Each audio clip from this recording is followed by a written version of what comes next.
আসসালামু আলাইকুম। গতকাল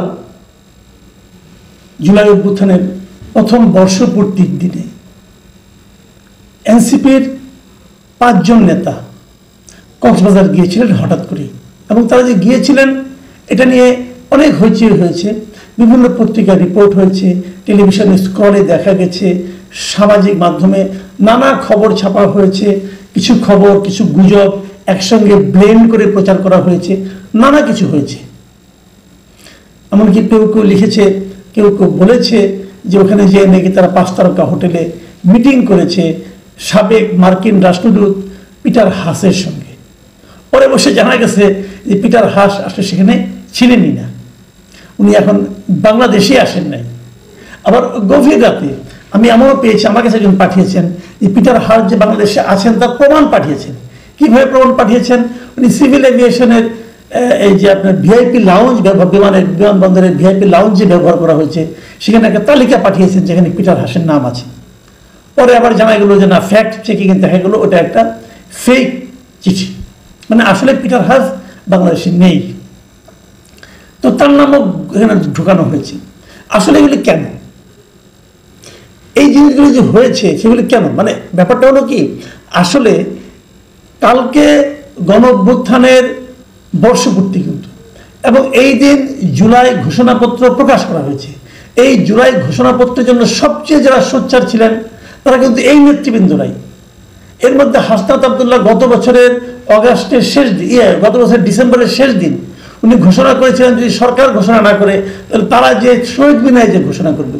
সবাই মনে করত এবং আমরাও মনে করতাম যে জুলাই ঘোষণাপত্রটা আসলে এই ছাত্রদেরই একটা দাবি, সেই দাবি যেদিন সরকারিভাবে প্রকাশ করা হবে সেদিন তারা সেই প্রকাশ করার যে জায়গাটা বেশ জাঁকজমকপূর্ণভাবে প্রকাশ করা হয়েছে, কিন্তু সেখানে তারা অনুপস্থিত থাকবেন এটা আসলে কেউ মানতে পারে না।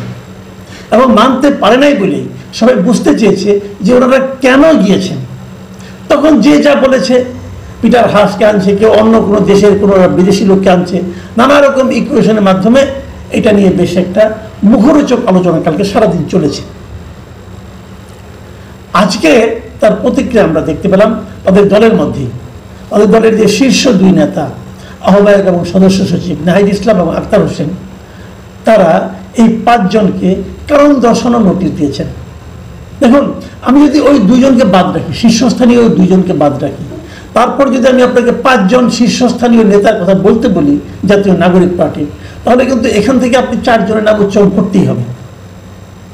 হাসনাত আবদুল্লাহ, সার্জিস আলম, নাসিরুদ্দিন পাটোয়ারি এবং তাসনিম জারা, এরা কিন্তু শীর্ষস্থানীয় প্রথম সারির যে 10 জন নেতৃবৃন্দ, তার মধ্যে এই 4 জন তো থাকবেনই।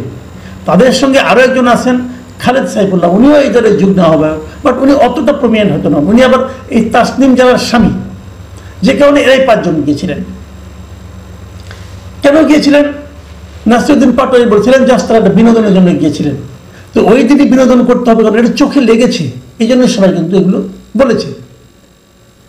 এখন একটা দলের শীর্ষস্থানীয় 5 জনকে, যুগ্ম আহ্বায়ক যিনি আছেন খালেদ সাইফুল্লাহ, উনিও একজন গুরুত্বপূর্ণ ব্যক্তি, তো শীর্ষস্থানীয় 5 জনকেই শোকজ করা, এটা আসলে আমাদের দেশে এর আগে দেখা যায় না এরকমভাবে। আমি এটাকে অভূতপূর্ব বলবো। এখন অভূতপূর্ব কি ভালো অর্থে কি মন্দ অর্থে, এটা নিয়ে একটু কথা বলবো কয়েক মিনিট। তো এটার অভূতপূর্ব ঘটনা কিন্তু এই 4 জন যদি দল ছেড়ে চলে যায় তাহলে দলটাই ঠিক মতো, মানে মানুষ চিনবে কিনা সন্দেহ হয়ে যাবে। দল টিকবে, দলটা ভালো মতো মানুষ চিনবে কিনা সন্দেহ, কারণ এরাই কিন্তু দলের মুখ।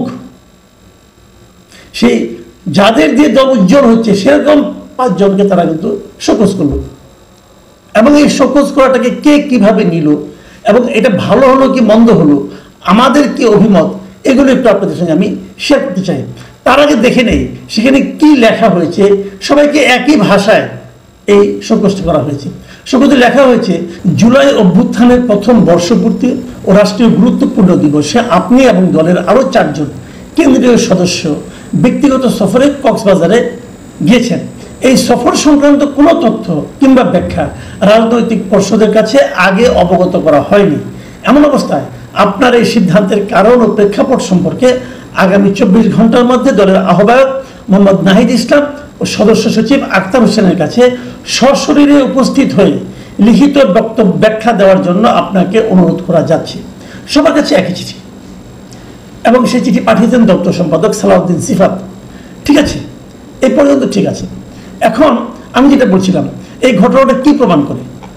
আমাদের এই দেশে কিন্তু এই ধরনের শীর্ষ নেতৃবৃন্দকে শোকজ করার ঘটনা খুব কম ঘটে, এবং ঘটলেও তার জবাবটা কি আসে সেটা আমরা জানতে পারি না। আমি এক্সাম্পল দিয়ে বলি আপনাদেরকে। কিছুদিন আগে এই যে এখন যে বিএনপির সবচেয়ে গুরুত্বপূর্ণ দেশে থাকা যারা নেতা আছেন তাদের মধ্যে যে গুরুত্বপূর্ণ নেতা সালাউদ্দিন আহমেদ, উনি যখন কক্সবাজার এয়ারপোর্টে নামলেন বিদেশ থেকে এসে, তখন উনি কিন্তু এস আলমের গাড়ি ব্যবহার করে উনি গাড়ি বহরের মধ্যে ছিলেন। তো উনি কেন এস আলমের গাড়ি ব্যবহার করলেন এই সংক্রান্ত একটা শোকজ, কিন্তু যেহেতু সোশ্যাল মিডিয়ায় লেখালেখি হয়েছে তখন এটা নিয়ে শোকজ একটা করা হয়েছিল তাকে। তার জবাব উনি কি দিয়েছিলেন আমরা কেউ জানি না, তবে আমরা তখনই বুঝে নিয়েছিলাম যে উনি যে বাপের নেতা, জবাব দিন আর না দিন কেউ কিছু বলবে না, তাই হয়েছে। এটা নিয়ে উচ্চবাচ্য হয়নি, এবং আমার ধারণা এটার জবাব যে খুব একটা গ্রহণযোগ্য জবাব হয় বিশেষ করে সাধারণ মানুষের কাছে, আমার কাছে এখনো তা মনে হয় না। উনি নিয়েছিলেন, এস আলমের গাড়ি নিয়েছিলেন। তো এখন এগুলো তো আমরা জানি, এবং এই জবাবটা পাওয়া যায়নি বলে অনেকে কিন্তু অনেক ধরনের কথা, বিদেশ থেকে যেমন আমাদের অনেকে আছে যা নাকি অনলাইনে কথা বলেন, তারা তো আরো বড় ধরনের অভিযোগ করেন যে ওখানে যে উনি এস আলমের টাকাতে নাকি বিদেশে ছিলেন, এই ধরনের অভিযোগ কিন্তু ওনাকে করেন। এই অভিযোগগুলো করতে পারতেন না যদি ওনার শোকজটা গ্রহণযোগ্য মাত্রায় হতো এবং যদি সেটা পাবলিক করা হতো। কয়েকদিন আগে এই দলের এএনসিপির আপনার মনে আছে একটা আরেকজন কেন্দ্রীয় নেতা তুষার, তার বিরুদ্ধে একটা অভিযোগ উঠেছিল, সে এবং সে একটা নারীকে হেনস্থা করার অভিযোগ, এবং সেই অভিযোগের প্রেক্ষিতে, সেই নারীর লিখিত অভিযোগের প্রেক্ষিতে তাকেও কিন্তু শোকজ করা হয়েছিল। সেই শোকজের জবাব আমরা দেখিনি, আমরা জানতে পারিনি, কিন্তু তাকে দল থেকে বাদও দেওয়া হয় নাই। দেখা যাচ্ছে দলের বিভিন্ন প্রোগ্রামে উনি কিন্তু গুরুত্ব সহকারে উপস্থিত হচ্ছেন, উপস্থাপন তাকে করা হচ্ছে।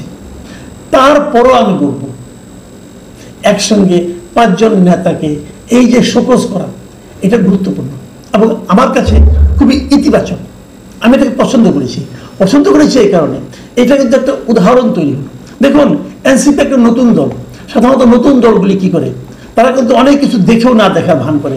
তারা মনে করে যে আমাদের দলটা নতুন, বেশি বেশি লোক আমাদের এখানে আসুক, যখন জোয়ারের পানি আসে তখন অনেক ময়লাও আসে, তারা ময়লা আবর্জনা সবাই সেটাকে ধারণ করতে চায়, তখন তারা কিন্তু অনেক কিছু দেখে না, অনেক কিছু বাছে না। কিন্তু এরা শুরু থেকে বাছা শুরু করেছে, এরা শুরু থেকে একটা ডিসিপ্লিন দলের মধ্যে আনতে শুরু করেছে, এবং এটা যদি আরো আগে তারা শুরু করতে পারতো আমি আরো খুশি হতাম। আমি ভাবতাম তাহলে হয়তো এদের এত যে মাঝে মাঝে স্ক্যান্ডাল হয়ে গেছে, বদনাম হয়ে গেছে, মানুষ এদেরকে অবিশ্বাস করতে শুরু করেছে, এগুলো কিছুই হতো না। সেই সুযোগ এদের ছিল, কিন্তু তারা শুরুটা ভালো করতে পারে নাই। আমি ধরে নিচ্ছি, আমি ওনাদেরকে একটা বেনিফিট অফ ডাউট দেবো আর কি, সে এটা কোথায় যে ওনাদের অনভিজ্ঞতার কারণে এটা হয়েছে। তারপর দেখুন ওনারা কিন্তু ওনাদের যে অ্যাকাউন্টটা সেটা কিন্তু ওপেন করে দিয়েছে, যে ওনারা চাঁদা নিচ্ছে। এই চাঁদা হয়তো আইওয়াস হতে পারে, আমি জানি না, তবে এই চাঁদাটা যদি যে কোনো পাবলিক, যেমন আমি যদি ইচ্ছা করলে চাঁদার পরিমাণটা কেমন হলো, কিভাবে করলো, আজকে কত বললো, কালকে কত বললো, যদি ওপেন হয়ে যায়, আসে কিনা আমি যাই না, আমি মাঝখানে একবার ট্রাই করে ঢুকতে পারিনি, যদি ঢোকা যায় সবার জন্য, যদি এটা খুব অ্যাক্সেসটা খুব ইজিলি হয়, তাহলে আমি মনে করি জবাবদিহিতাটা আরো বাড়বে। দেখুন, আপনাদের 4 জন 5 জন নেতা সকালে প্লেনে করে কক্সবাজারে গিয়েছেন, কক্সবাজারে অত্যন্ত দামি একটা হোটেলে উঠেছেন একদিনের জন্য, উঠে আবার বিকেলবেলা প্লেনে করে চলে এসেছেন। এই যে বিষয়টা, এটা কিন্তু গণমানুষের একটা দলের নেতাদের জন্য মানায় না। গণমানুষের দল আমাদের দেশের সাধারণ মানুষের যে অর্থনৈতিক অবস্থা, তার সঙ্গে সঙ্গতিপূর্ণ হতে হবে। আপনাদের পোশাক আশাক, চাল চলন, কথাবার্তা তার সঙ্গে সঙ্গতিপূর্ণ হতে হবে। সেটাই কিন্তু যখন আপনাকে দল করবেন, যখন আপনি একটা আদর্শের কথা বলবেন, সেই আদর্শটা কিন্তু আপনার জীবনেও থাকতে হবে, এটাই নিয়ম। সেটা যদি করতে পারেন তাহলে ভালো হবে। আমি দেখলাম যে এনসিপি তাদের এই যে শোকজ করার ঘটনাটা, শোকজের চিঠিগুলি, সেগুলি একদম ফটোকপি সহ স্ক্যান করে তারা তাদের ফেসবুক পেজে দিয়েছে, এবং সেই ফেসবুকের পেজের নিচে অনেকগুলো কমেন্ট করেছে, নানা ধরনের কমেন্ট করেছে। কেউ এটাকে ভালো বলেছে, কেউ এটাকে সস্তা নাটক বলেছে, এবং কেউ এটাকে বলেছে তোমাদের মধ্যে কমিউনিকেশন নাই কেন, দল চালাবে কিভাবে, আবার কেউ বলেছে এটা একটা জবাবদিহিতার উদাহরণ তারা তৈরি করলো, এবং অনেকে বলেছে যে জবাবটা কি দেয় সেটাও আমরা গণমাধ্যমে দেখতে চাই। গণমাধ্যমে প্রকাশ করুন আর না করুন, আপনাদের এই ফেসবুক পেজে আপনারা করতে পারেন। আমি সব শেষে বলবো যে এনসিপিকে আমি ধন্যবাদ দেব যে তারা একটা ছোটদের দল, নতুন দল, অনভিজ্ঞ লোকদের দল, তারপরেও তারা এমন একটা কাজ করেছেন যা নাকি অন্য অন্য বড় বড় পলিটিক্যাল পার্টিকে আমি নিশ্চিত লজ্জায় ফেলে দেবে।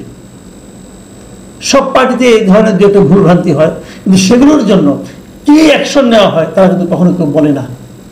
এবং অনেক সময় দেখা যায় দুইজনকে বহিষ্কার করে, কেন বহিষ্কার করে তাও বলে না, নেতার ইচ্ছা হলো অথবা বহিষ্কার। এই যে প্র্যাকটিসগুলো জনগণকে নিয়ে করা ভালো। প্রিয় দর্শক, এখন এই পর্যন্তই। আল্লাহ হাফিজ।